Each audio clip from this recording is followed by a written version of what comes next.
Hey now, it's Sunday, March 17th, St. Patrick's Day, Selection Sunday for people like me. Go green. I'm not wearing green. I say go green, not only because it's St. Patrick's Day. I'm a diehard Michigan State fan, 26th consecutive year in the tournament. So sweating a little bit, but very excited they made it in there. But totally off that, we are at Miller Huggins. Miller Huggins, as many of you know, is the manager for the 1927 Murderers Row Yankees. He was the manager for most of the 1920 Yankees when they had much of their success. He sort of came out of nowhere as a manager. He managed St. Louis for a while.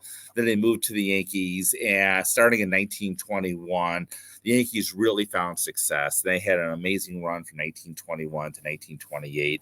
1929, he became ill at the end of the season, and very quickly and very suddenly, he died of blood poisoning. And it was a shock to the baseball world. Like, they canceled all the games. A matter of fact, Monument Park in Yankee Stadium, the first monument they ever put up was for Miller Huggins after he passed away in 1929. They even had a moment of silence at Game 4 at the 1929 World Series. So, anyways, Miller Huggins, imagine obviously dying suddenly in 1929 makes your autograph kind of rare, as you can imagine. And obviously, it makes it very susceptible to forgers because it is that rare. So if you're looking for a Miller Huggins autograph, I can't, my light's not really good here. I can't stress this enough. Do not buy cuts. But you saw a good cut. Don't buy cuts. We're going to go with his autograph analysis a little bit right now, and I'll show you at least one bad one, why I think it's bad. But just don't buy cuts. Buy documents. You're going to spend up to $5,000. I mean, it's a tough autograph. And I mean, he got in through the Veterans Committee in, I think, the 1960s. I'm not positive, but someone can correct me in the comments below. So anyways, without any further ado, let's take a look at the autograph analysis of Miller Huggins. So okay, we're going to start the PSA. Now, usually at games, and he was a good signer at games, he would sign MJ Huggins like you're seeing right here. He would not sign the full Miller Huggins. He saved that really for documents and legal stuff. And again, we'll get to those in a little bit. This is what you're going to see at a game. It's sort of a racing signature, as you can see. And he had different styles, and we'll look at some of them through the PSA database. This is the one I really like because of the fact we are looking for a Miller Huggins autograph. He doesn't sign, he signs sort of level, but as you can see right here, he signs on an upward right plane. Usually the S is pronounced. I mean, the H usually comes down and then up like this.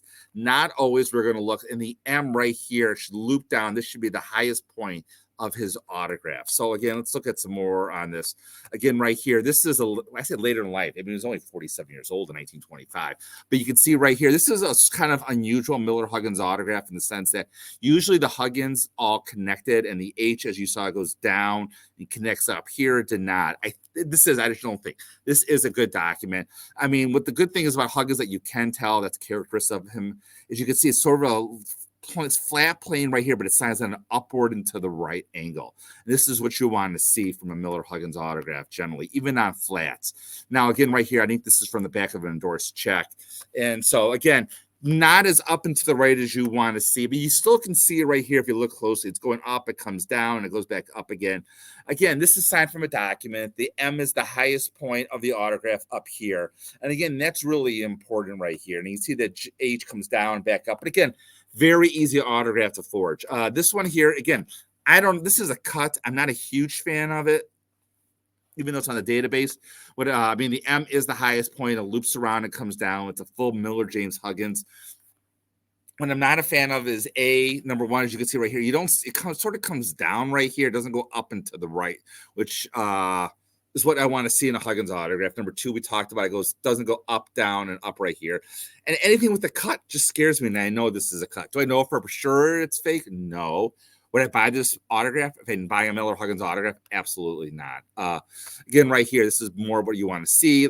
M is the highest point right here. You see the little loop right there. The J connects to the H up right here and up and to the right. Again, the S sort of usually, not always, usually sinks down and then back up. What do we have here?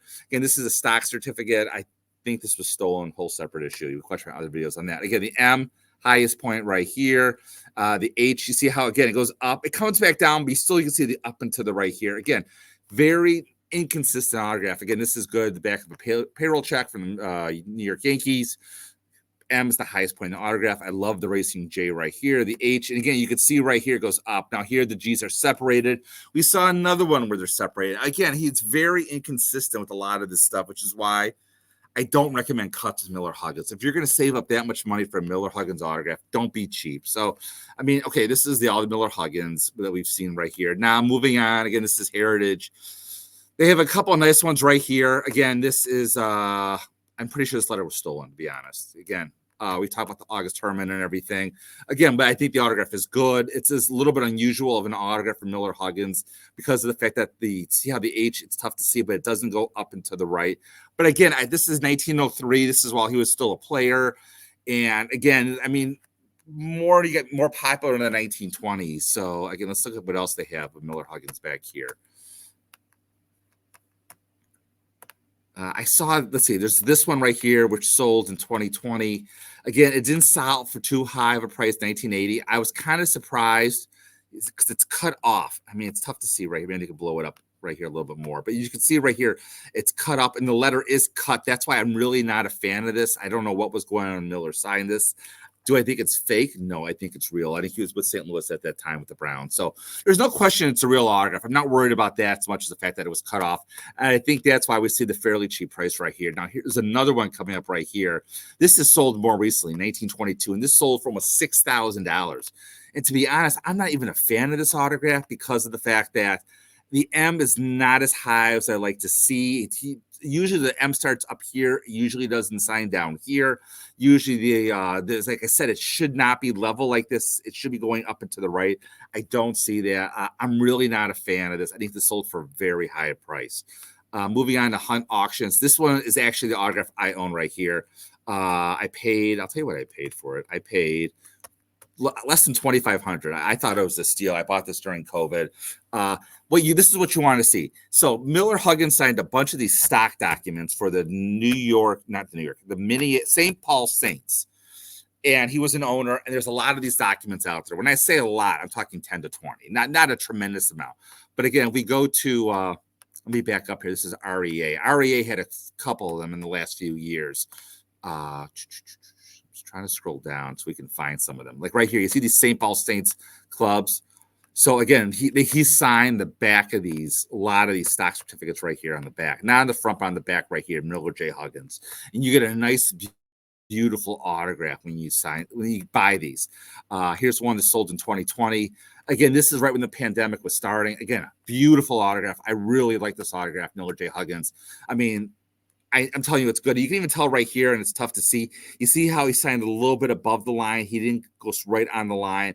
The M is the highest point right here. You have that little loop that we talked about, and the signs, but nice plane, but going up. So that's like really what you want to see on Miller Huggins. I'm trying to see what else I could find here. This was the stock certificate. So let's look at a bad Huggins right here. Someone posted this. Again, this is a cut signature on Net 54. And what can you tell about this autograph that you don't like? I mean, the M is really high in a loop, but you see how it's signed on a downward angle like this? So, I mean, a bunch of people rang in what they thought about this, and no one liked this autograph because of the fact that, I mean, there's other things I don't want to get into, but the key thing is, it's like, just don't buy cuts, like I said before. But again, the thing that really bothers me is the fact that it's signed on a downward angle. There's other things that bother me that I don't want to get into it for the first ball. First one, though, obviously, is it's a cut. Avoid cuts whenever possible. So that's a lot of Miller Huggins. So, I mean, again, like if you're going to spend the money, don't buy a cut. That's the end of that. That's the rule for Miller Huggins. Don't buy a cut. So, yeah, he's one of the rare ones I have in my collection, and I'm excited to own it. So we're going to go from him to even tougher autograph. That's William Hulbert. But until then, as always, keep collecting.